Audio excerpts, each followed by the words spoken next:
Hello guys, మనలో చాలామందికి మాంసాహారం అంటే ఇష్టం.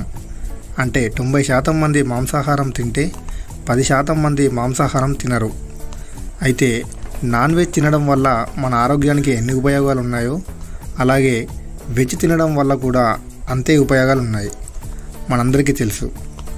అయితే ఈ పర్టికులర్ ఆహారాన్ని తినడం వల్ల ఎంత ఉపయోగం ఉంటుందో అని మనకు తెలియదు.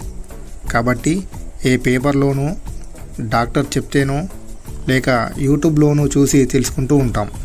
కాబట్టి ఇప్పుడు ఈ మటన్ పాయ తినడం వల్ల ఎన్ని ఉపయోగాలు ఉన్నాయో ఈ వీడియోలో తెలుసుకుందాం.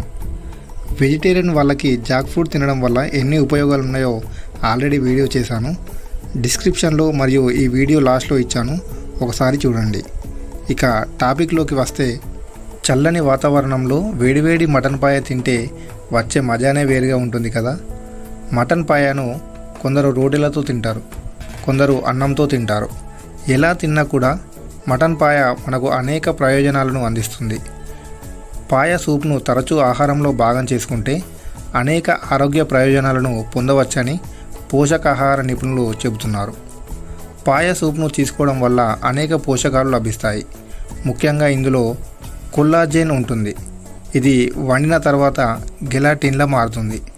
ఈ క్రమంలో గెలాటిన్ మన శరీరానికి ఉపయోగపడే అనేక అమైనో ఆమ్లాలను కలిగి ఉంటుంది.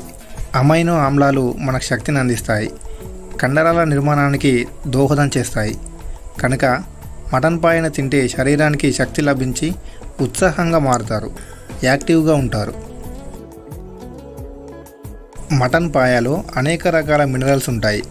Calcium, magnesium, phosphorus, iron, zinc, selenium అధికంగా ఉంటాయి. ఇందులో విటమిన్లు, విటమిన్ ఏ, విటమిన్ కే, పలు రకాల బి విటమిన్లు, విటమిన్ ఈ కూడా ఉంటాయి. ఇవి మనకు అనేక ఆరోగ్య ప్రయోజనాలను అందిస్తాయి. మటన్ పాయను తరచూ తీసుకోవడం వల్ల శరీరంలో అనేక రకాల జీవక్రియలు సక్రమంగా నిర్వహించబడతాయి.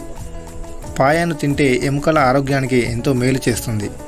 విరిగిన ఎముకలు అతుక్కుంటున్న వారు పాయను తింటే మేలు జరుగుతుంది. కీళ్ళ నొప్పులు, వాపుల నుంచి ఉపశమనం లభిస్తుంది. ఆర్థరైటిస్ నొప్పులు తగ్గుతాయి. కీళ్ళల్లో అరిగిన గుజ్జు తిరిగి ఉత్పత్తి అవుతుంది. దీంతో కీళ్ళు మళ్ళీ యథావిధిగా పనిచేస్తాయి, నొప్పులు తగ్గుతాయి. మటన్ పాయను తరచూ తినడం వల్ల జీర్ణ వ్యవస్థ పనితీరు మెరుగుపడుతుంది. పాయ వల్ల మన శరీరంలోకి విడుదలయ్యే గెలాటిన్ జీర్ణ వ్యవస్థలో పలు అమైనో ఆమ్లాలను ఉత్పత్తి అయ్యేలా చేస్తుంది. గ్లూటమైన్, గ్లైసిన్ అనే అమైనో ఆమ్లాలు ఉత్పత్తి అవుతాయి. ఇవి జీర్ణాశయ గోడలను ఆరోగ్యంగా ఉంచుతాయి. పాయను తరచూ తింటే అల్సర్, ఇన్ఫ్లమేటరీ బౌల్ డిసీజ్ వంటి సమస్యలు తగ్గుతాయి. అలాగే జీర్ణ వ్యవస్థ పనితీరు మెరుగుపడుతుంది. తిన్న ఆహారం సులభంగా జీర్ణమవుతుంది.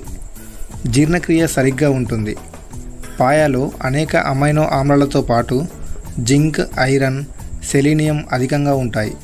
ఇవి రోగ నిరోధక వ్యవస్థను పటిష్టం చేస్తాయి.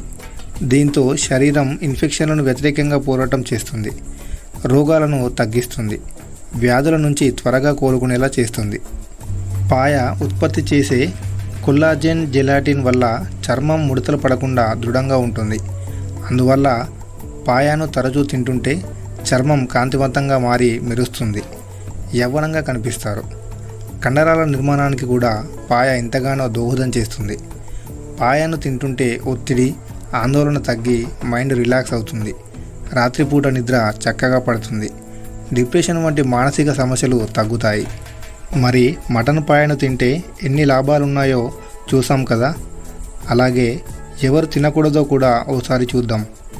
పాయ ఆరోగ్యకరమైనదే అయినప్పటికీ కొన్ని రకాల వ్యాధులు ఉన్నవారు దీన్ని తినకూడదు. ఎవరంటే కిడ్నీ వ్యాధులు ఉన్నవారు, శరీరంలో కొలెస్ట్రాల్ అధికంగా ఉన్నవారు, గుండె జబ్బులు ఉన్నవారు, గౌట్ సమస్యతో బాధపడుతున్నవారు, సోడియం స్థాయిలు అధికంగా ఉన్నవారు పాయను తినకూడదు.